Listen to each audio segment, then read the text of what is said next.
What if I told you there's a place in Tasmania where, if you keep looking west, the next land you reach is South America? This place is called the Edge of the World, and today we're finding out if it's really worth the drive.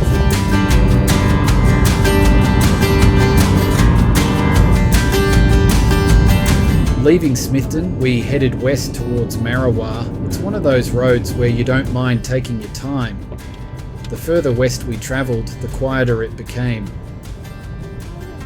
Wide open farmland gradually gave way to rugged coastline, and before long the Southern Ocean came into view.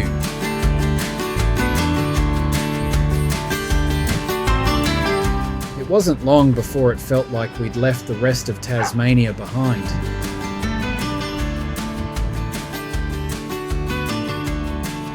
Welcome to Marrawah Beach.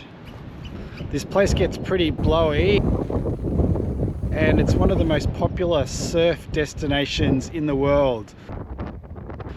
And when you see some of the waves, you can see why. Right off in the distance is the northwest tip of Tasmania, and there's a big wind farm there called Woolnor. They collect the roaring 40 winds that come through and generate quite an enormous amount of power and electricity.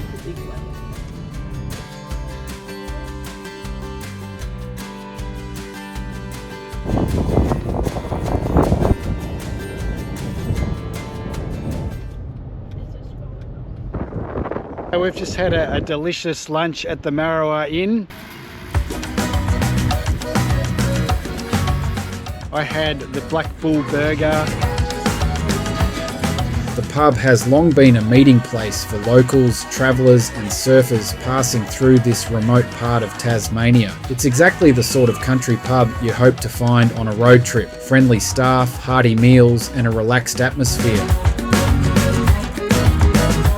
So we're going to start heading down to the Arthur River and the Edge of the World.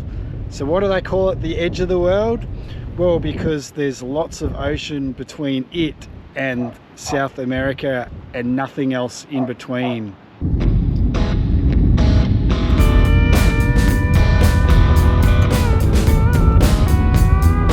From Marrawah, it's about a 30-minute drive south to Arthur River, but along the way we made a slight detour and came across something we weren't expecting: rows of giant bull kelp laid out to dry in the open air.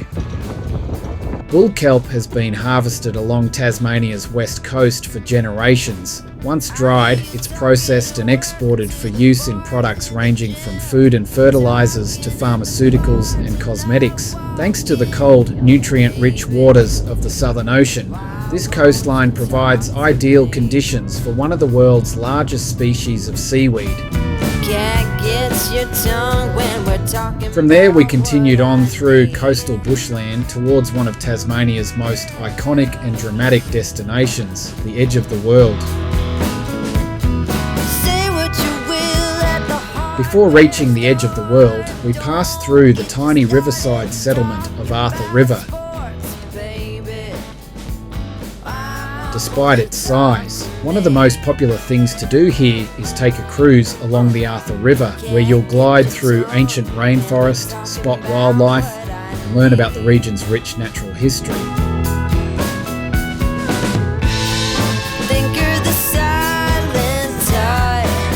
To continue the journey, you cross a single-lane bridge spanning the Arthur River. It feels like a gateway to somewhere even more remote, and from here it's only a few more minutes before you arrive at one of Tasmania's most dramatic coastlines. It's not really a town, is it?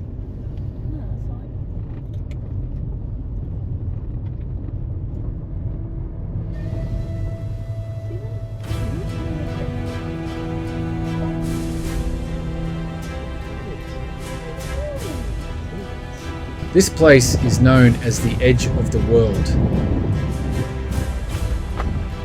The name comes from the fact that from here, if you look west across the ocean, the next landmass is South America. Nothing but thousands of kilometres of Southern Ocean separates the two.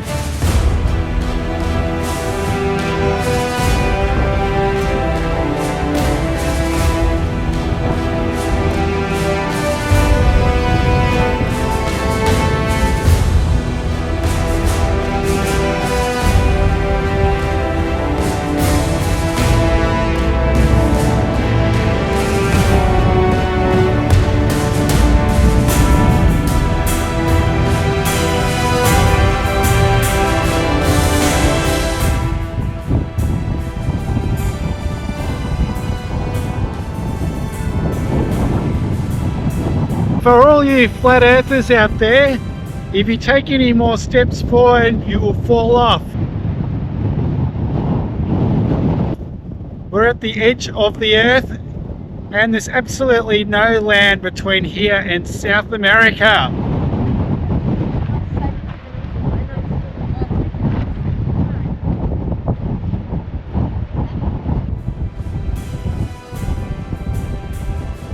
Right behind me is the entrance to the Arthur River. Tasmania's northwest often gets overlooked, but places like Marrawah and the edge of the world remind you that some of the best experiences happen when you venture a little further. If you're planning a road trip around Tasmania, I definitely recommend adding Marrawah and the edge of the world to your itinerary.